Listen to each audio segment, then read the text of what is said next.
Now, we gotta nip this in the bud. Now the Bible said had been drinking a lot, so he was feeling real merry. So I imagine that alcohol. Yeah. How they say blame it on alcohol? see, I imagine that alcohol got to him.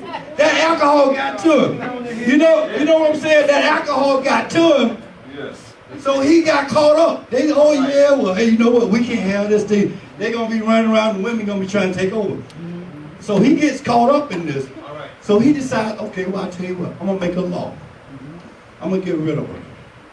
I'm going to get rid of her because she disobeyed me. I'm going to get rid of her. I'm going to get me a new queen. I'm going to get me a new queen. Got rid of Vashti. Got rid of her because she wouldn't come and show off. So he says, I tell you what, send a letter out to all the kingdoms. And what's going to happen is I'm going to select me a new queen. Right. So the letter went out, and all the pretty women started getting prepared, dressing up, doing their makeup, doing women's training, all type of stuff, got your nails done, all this. And they paraded down in front of the king. Amen. He looks out, and he says, oh, I like that right there. He picked her up. Now, this one that he picks out is Esther. Esther was a Jew. Her cousin is Mordecai. Mordecai had already told her, don't tell them you're a Jew. Right. Because, see, they already knew what the plan was going to be later on. But what I'm saying is that she was raised up. Mordecai had prepared her for what was about to happen. She was going to be the queen's wife because the king picked her. So she had to be prepared. So when the king picked her, I liked the way she looked.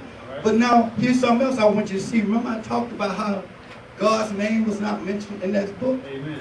But see, God made her beautiful. See, God made her beautiful.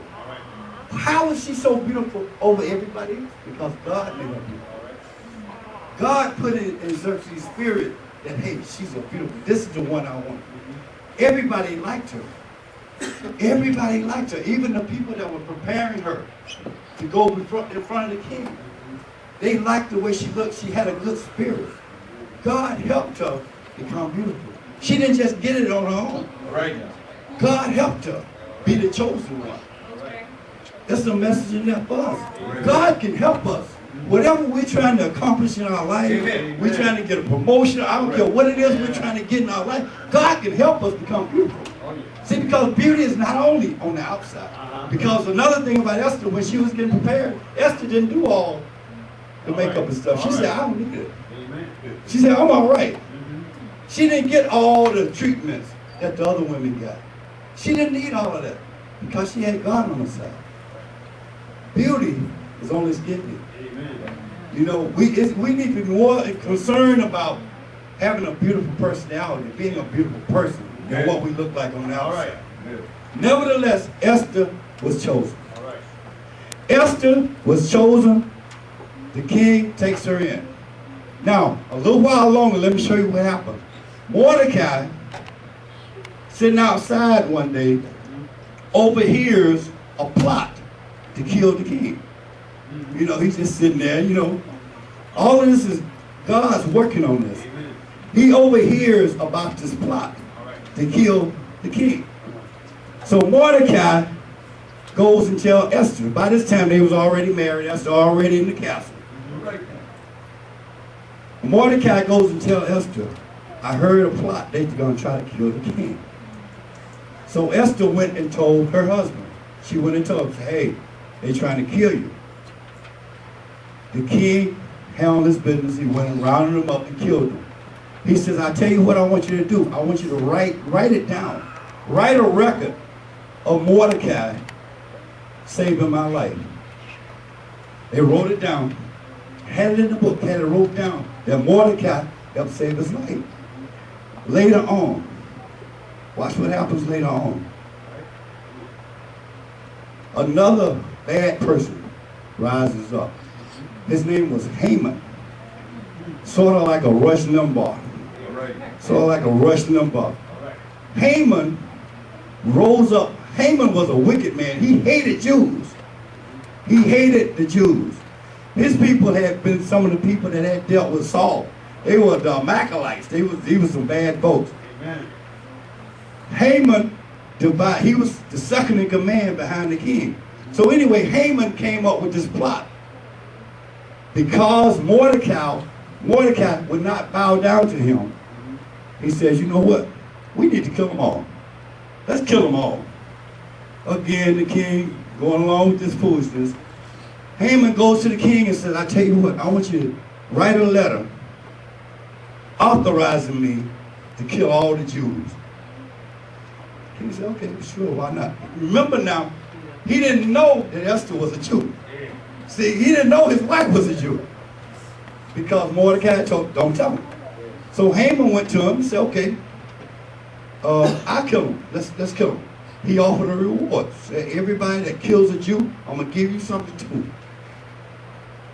Here's where the story gets interesting. When Mordecai heard about the plot to get rid of all the Jews, Mordecai was really upset. He cried. He tore his clothes off. They used to rent, when they used to get upset back in the Bible, they used to tear their clothes off. That's what they called it. They said they rent their clothes, they tear their clothes off. You see somebody out the street throwing their clothes off, that was upset. They was upset. See, if we see somebody renting their clothes down, we really gonna think something wrong with them. Anyway, this is where the story picks up, what I already read. When